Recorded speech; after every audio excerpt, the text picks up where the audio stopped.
Assalamualaikum warahmatullahi wabarakatuh.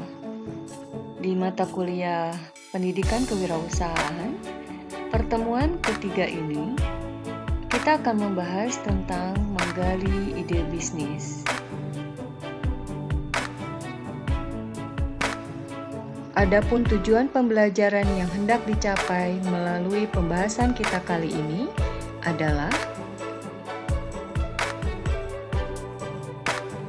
sebelum membahas materi ini lebih lanjut, di antara kita semua, ketika memulai bisnis, pasti akan dihadapkan pada sejumlah pertanyaan-pertanyaan, di antaranya sebagai berikut.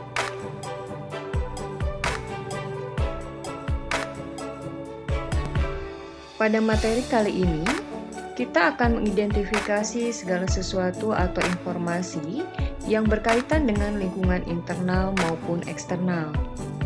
Baik dilihat dari karakter kita yang ada hubungannya dengan ide usaha ataupun ide usaha itu sendiri.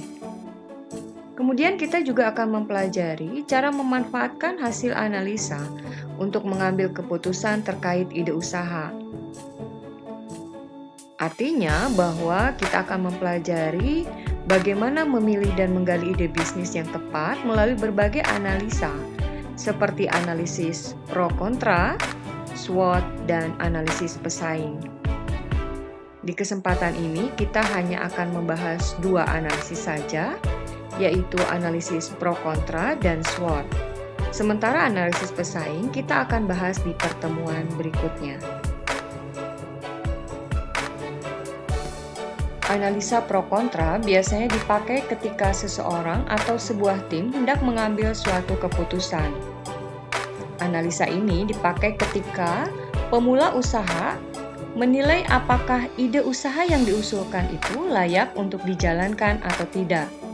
Caranya dengan membandingkan aspek positif dan aspek negatif dari masing-masing ide usaha.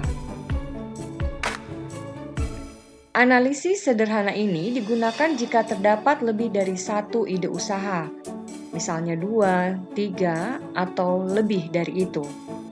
Dengan menggunakan analisis pro kontra ini, teman-teman dapat menentukan satu ide usaha yang dinilai paling baik.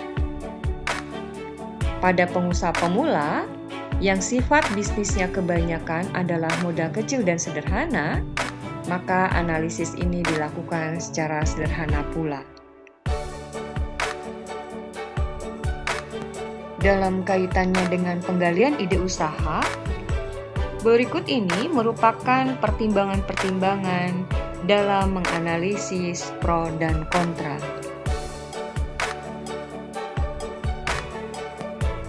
Tabel ini adalah contoh tabel untuk analisa pro kontra. Tabel ini digunakan untuk satu ide usaha. Jika memiliki dua ide usaha, maka harus dibuat dua tabel. Setelah mengetahui apa saja kelebihan dan kelemahan yang dimiliki, seluruh komponen kekuatan dijumlahkan. Begitu pula poin kelemahan. Tabel usaha yang memiliki total kekuatan lebih banyak daripada total kelemahan, yang dinilai paling layak untuk dipertimbangkan agar bisa dijalankan. Pada slide ini akan disajikan contoh penggunaan analisis pro dan kontra pada dua ide usaha. Berdasarkan analisis pro kontra tadi, maka inilah ide bisnis yang kita pilih. Analisis yang kedua adalah analisis SWOT. Secara umum, analisis ini dapat dibagi dalam dua kategori, yaitu faktor internal dan faktor eksternal. Faktor internal adalah seluruh faktor yang mempengaruhi ide bisnis dan dimiliki oleh pengusaha itu sendiri. Bisa dikendalikan, bahkan dikembangkan. Faktor internal meliputi strength dan weakness. Sedangkan faktor eksternal adalah faktor yang tidak dimiliki oleh pengusaha itu sendiri, namun mempengaruhi ide bisnis. Faktor eksternal di luar kendali pengusaha meliputi opportunities dan threats. Strength merupakan situasi atau kondisi yang bisa memberikan pengaruh positif pada saat ini ataupun di masa yang akan datang. Misalnya dilihat dari kelebihan, keunikan, dan karakter positif yang berdampak pada penjualan, sumber daya finansial yang mendukung, dan lain sebagainya. Weakness merupakan situasi atau kondisi yang bisa memberikan pengaruh negatif pada saat ini ataupun di masa yang akan datang. Misalnya sumber daya apa yang belum dimiliki dalam bisnis seperti pengalaman atau lokasi yang kurang strategis. Opportunities merupakan situasi atau kondisi yang memberikan kesempatan untuk berkembang di kemudian hari. Misalnya kesempatan atau event apa yang mempengaruhi penjualan, perkembangan tren apa yang sejalan dengan perusahaan, dan lain sebagainya. Dan yang terakhir adalah threats. Threats merupakan hambatan apa saja yang mungkin dihadapi oleh sebuah usaha. Misalnya pesaing, perkembangan teknologi, dan lain sebagainya.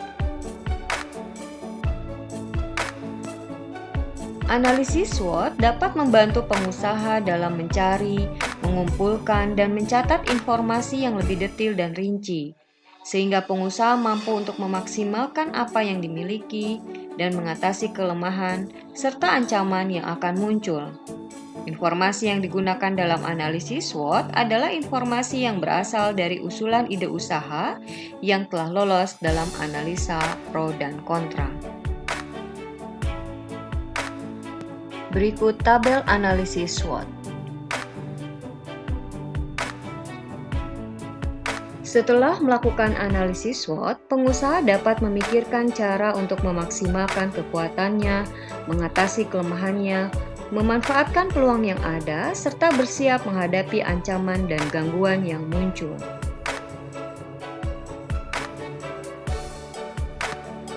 Terima kasih telah menyimak pembelajaran kali ini. Sampai berjumpa kembali di pembahasan berikutnya. Assalamualaikum warahmatullahi wabarakatuh.